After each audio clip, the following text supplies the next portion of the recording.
Assalamualaikum. Okey, pada video kali ini saya akan buat asam pedas ataupun kensom dalam masak Thai. Okey, sebelum tu kita Google dulu macam mana nak buat kensom. Saya ambil YouTube dan saya type di sini kensom. Okey, kalau tengok sini banyak sangat kensom yang keluar. So anda boleh pilih mana-mana anda nak kensom. Yang penting anda kena tahu anda nak buatkan asam pedas. Okey. Okey, cuba tengok situ. Ada banyak di YouTube dan saya hanya tengok satu je. Saya tak tunjuklah di sini. Okey. Okey, baik. Sekarang saya berada di dapur. Okay, sebelum kita mulakan masakan ni, saya nak pakai dulu lah serban ala-ala Arab. Jadi parah lah walaupun kita Melayu tulis. Okey. Okey guys, ni sebenarnya nak bagi semangat ni, bukannya apa sebenarnya, nak bagi semangat. Okey, kita dah siap pakai serban. Okey, ini adalah bahan-bahan kita nak buat kensom. Okey, ada beberapa bahan, antara yang penting adalah ikan, apa ni, bawang, cili, nenas. Okey, ini adalah bahan-bahan dia. Saya akan tunjukkan satu persatu. Yang pertama, yang paling penting adalah ikan siakap. Okey, kalau tak ada ikan siakap tak jadi gulai kensom. Jadi benda lain. Okey, saya beli 3 ekor tadi, tapi kita nak guna seekor setengah saja. Lepas tu kita ada bahan lain macam lada besar, lada merah ni. Lepas tu kunyit hidup, cili padi. Okey, bawang merah, bawang putih, dan depan dalam piring ni belacan. Belacan ni bubur sikit belacan sebab nak bagi dia rasa lemak-lemak sikit. Lepas tu kita kena letak serai dan asam limau nipis. Yang ni nak buat kuah dia ni, nak perah dalam air. Dan ini juga penting, iaitu nanas. Sebab dalam masakan Thai mesti ada manis, masin dan pedas.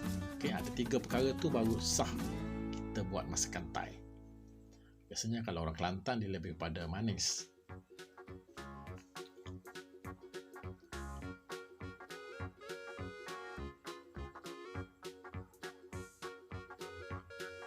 Okey ya. Okey, mula-mula sekali saya nak kupas bawang.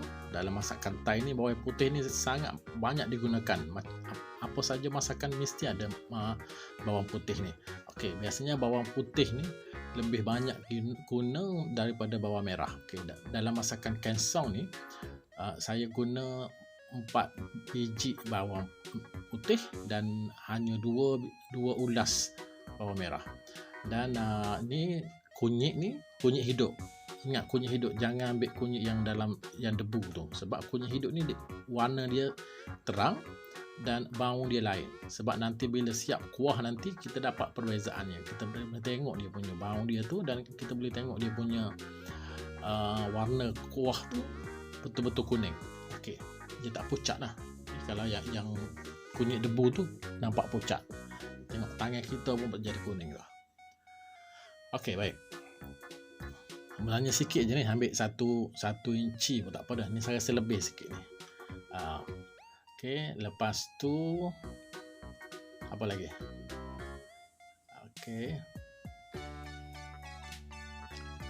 Okey, cili padi saya letak 4 biji.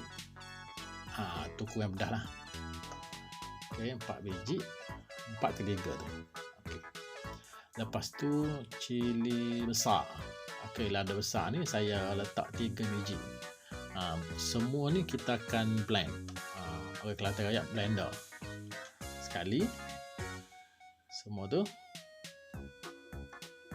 Okey.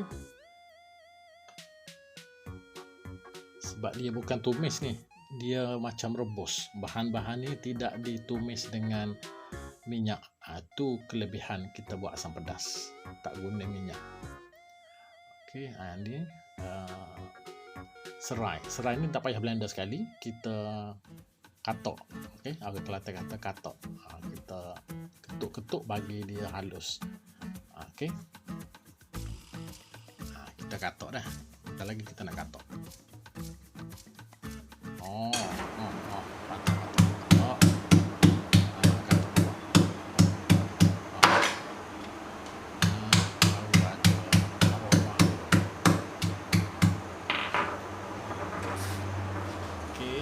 Lepas tu kita pembasuh lah semua bahan-bahan tadi, kita basuh 3 kali basuh, pastikan dia betul-betul bersih. Okey, sebelum kita campur semua sekali, kita nak blend.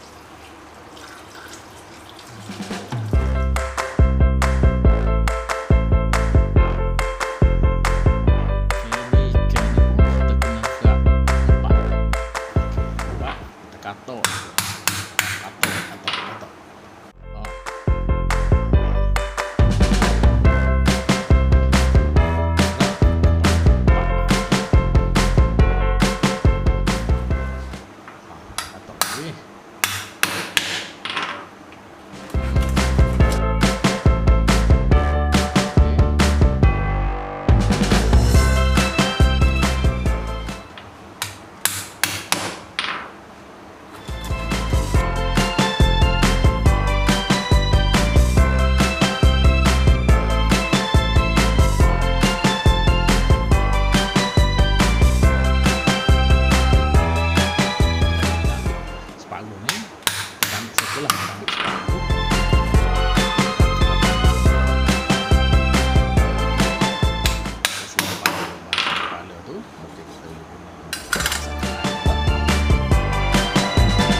Basuh dulu ikan ni.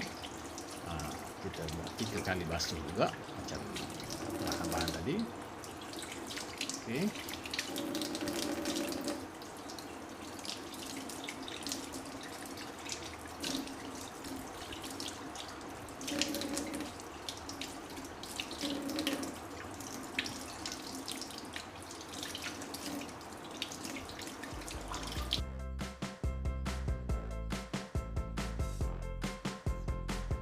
Okey, dan seterusnya saya nak sediakan nenas ni. Okey, nenas ni untuk rasa masam-masam manis. Okey, tak kira lah ambil nenas jenis-jenis apa, janji di nenas.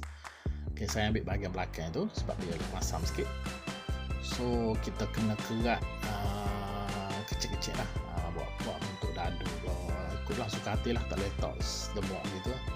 Okey, kita buat kecil-kecil supaya senang nanti nak makan lah. Kerak macam biasa, tak ada peraturan nak kerak nenas macam mana, cuma buang dia punya mata dan kita kerak biar kita boleh ambil lah masa kita makan tu, jangan besar sangat. Okey, jangan terlalu besar. Okey, senang saja.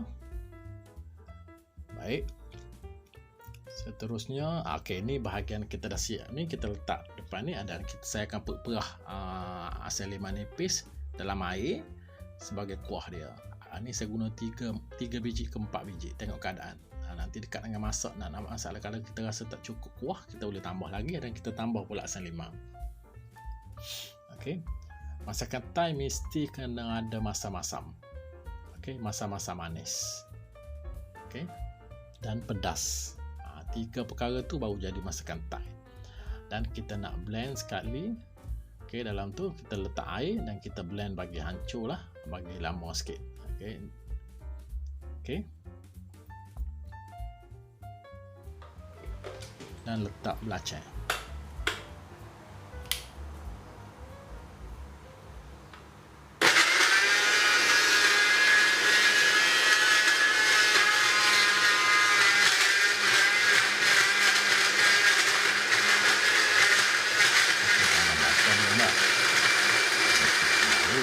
Blend dia ni lah rasa dia kalau masak kalau nak makan tradisional dah betul. Tapi saya nak buat ni sebab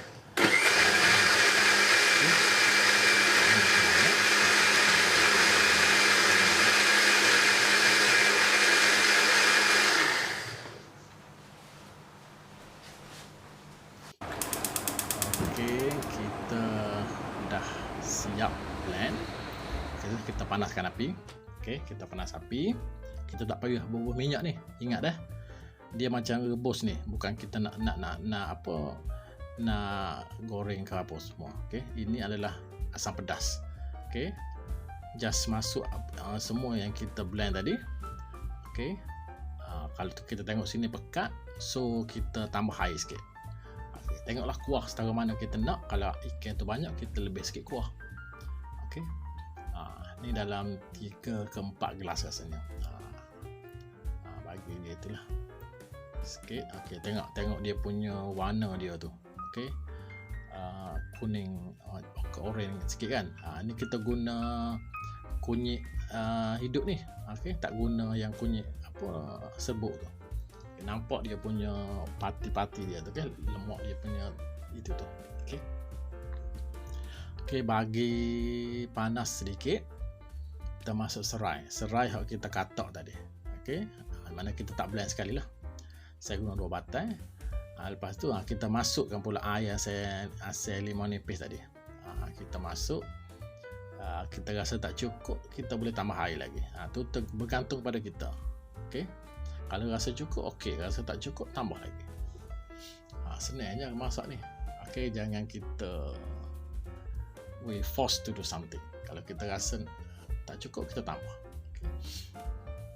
Tu saya rasa tak cukup lagi, so saya tambah sikit lagi dalam segelas lagi, sebab lepas ni dia nak mendidih, kita nak masuk ikan apa semua. Apabila dah masuk ikan tu jangan lama, sebab kita tak nak bagi ikan tu terlampau masak, so tak sedap. Kita nak ikan tu yang segar. Okey, saya masukkan ikan siakap tu. Masuk kuah tengah gelegak tu, kita masukkan ikan. Lepas tu dalam 7 ke 8 minit, tengok keadaan tu, barulah kita masuk kangkung kelas sekali. Okey, garam, gula kita tak masuk lagi ni. Okey, kita nak bagi dia ikan tu masak dulu. Okey, kacau-kacau sikit. Orang Kelantan kata kucar. Okey. Kita bagi dia menggelegak sedikit, bagi dia panas sikit dulu. Okey, kita tengok sejauh mana ikan tu masak. Barulah kita letak nanas tadi. Okey, nanas tadi, sebab kita letak ujung-ujung ni, kita tak nak masak awal lagi, jangan letak nanas. Kita takut dia terlalu masak nanas tu. Jadi tak kita makan tu, kita tak rasa dia punya masam-masam tu. Okey. Okey, kita biarkan dia panas sedikit. Biar dia gelegak lah. Biar kuah dia menggelegak tu, maknanya dia dah masak lah tu. Cuma kita tunggu sedikit lagi. Tengok tu, dah gelegak tu. Dah naik dia punya warna kunyit tu. Okey, dia campur pula dengan nanas. Nampak kuningan. Lepas ni lagi nampak selera lah. Okey, kita kacau dulu sikit, and then barulah kita masuk garam. Okey, garam tadi dah asam limau apa semua, nanas tadi dah masak, dah masin kan. Jadi garam tu jangan banyak sangat. Lepas tu kita masuk gula sikit. Gula tu nak bagi dia lemak-lemak, penyedap rasa, nak bagi dia lemak-lemak. Okey, gula tu, dan sambil-sambil tu kita boleh try lah. Kita boleh, orang Kelantan kata kecap. Okey, orang Kelantan kata kecap. Kecap dulu bah. Kalau orang kata rasa. Kalau rasa ada masam, manis, pedas, tu betul lah masakan Thai. Kalau kita rasa manis, tu bukan masakan Thai. Okey. So, akhir sekali kita akan masuk kangkung. Okey, kangkung sepatutnya kita masuk lepas api ditutup. Okey, ini saya ambil kangkung tepi rumah ni, dekatnya telaga. Memang kangkung segar, tak dibelilah kangkung. Okay, sebab kita nak rasa kangkung yang segar. Masa kita makan tu kita rasa kerangupan kangkung tu. Okey, jangan kita buat masakan Melayu macam ni, kecuali masakan Thai masak ni. Okey. Okey, saya sepatutnya tutup api tu, saya tak ingat. Saya sepatutnya tutup api sebab masak cancel ni dah masak, just masuk kangkung, dan kita tutup api dulu, baru masuk kangkung dan biarkan dalam 2-3 minit, baru kita boleh makan. Ni makna api dah hidup lagi, mantap. Okey lah, it's okay lah. Kita kecilkan sikit api, and then kita biarkan kangkung tu dia akan masak betul. Tak perlu masak untuk masak kangkung tu. Okay, just panas, sebab bila kita makan nanti kita akan rasa kerangupan kangkung tu. Okey, bukan kangkung yang terlalu masak. Okey, nak rasa lah, sambil-sambil tu rasa dulu. Mana rasa? Okey, mesti ada manis, mesti ada masam, dan mesti ada pedas. Dah tengok itu, dan dia dah sampai tengok tangan pun dah thumbs up. Start tu. Okey, kita sedikit aja untuk masakan ni. Saya pun ada api dalam 45 minit siap masakan tu. Inilah hasilnya, cancel ikan siakap ala Thai. Mana-mana kita boleh try lah. Tak tahu lah ikan mana pun boleh buat juga. Okay, insyaAllah kita akan jumpa lagi untuk episod yang akan datang. Mungkin kita akan masak lagi masakan Thai yang lain pula, insyaAllah. Okay, jangan lupa subscribe channel Mr. Kopi Karat. Okay, thank you. Khop